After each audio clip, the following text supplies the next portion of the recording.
bagong talagang opisyal ng Department of Transportation and Communications sa pamumuno ni Secretary Arthur Tugade. Ayon kay Tugade, unahin ng kanilang ahensya ang pagtugon sa problema sa transportasyon. Si George Bandola sa detalye.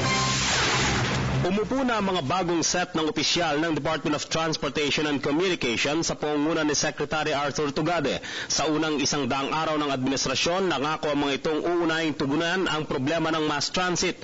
Paliwanag ng bagong Undersecretary for Rail, Noel Quintanar, hindi lang ang dagdag na tren ang solusyon dito, kundi marami pang iba. Tulad ng dagdag na power supply para sa linya, signaling system at mga dagdag pasilidad para maging magaan ang biyahe ng mga pasahero. Quarter of next year, madeliver na yung 48 trains. But hindi pa ho tapos yung hindi pa ho yun ang solusyon ng MRT3. Ang sunod po natin kailangan gawin ay ma-install po natin yung bagong kapasidad sa power supply. Kasi ang tren po, pinapatakbo ng kuryente, kailangan po natin ng mga substations para mapatakbo yung larger fleet. Pangatlo ho yung signaling. Yung signaling po, ito yung mekanismo sa loob ng train system na nagsisiguro yung kaligtasan ng pasahero. Nangako si Secretary Tugade magkakaroon ng libreng Wi-Fi sa lahat ng mga rail stations, habang nangangailangan naman ng special power para matugunan ang problema ng common station na pinag-aagawan ng dalawang pribadong negosyante sa bansa.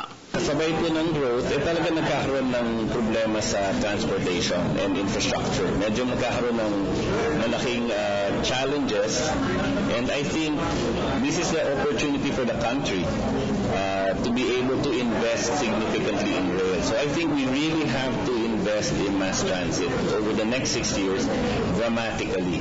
Sa kanyang unang araw ng panunungkulan, tiniyak ni Secretary Tugade na babawasan nito ng kahit 50% ang mga face-to-face transactions sa mga opisinang sakop ng DOTC kung maaari gawin itong electronic o via internet. Maglalagay ng mga complaint desks, pabibilisin ang pagbibigay ng mga nararapat na kontrata kung makakatulong ang mga ito sa taong bayan, at higit sa lahat ang maalis ang korupsyon. Samantala, umupo na rin ngayon si dating Police General Edgar Galvante sa Land Transportation Office. Pinilitan ni Galvante si Attorney Roberto Cabrera. Bibigyan natin sa ating higher-ups, bibigyan natin kapirasong papel. At pag tinanong tayo, ano ba itong binibigay niyo sa aming papel na wala namang laman?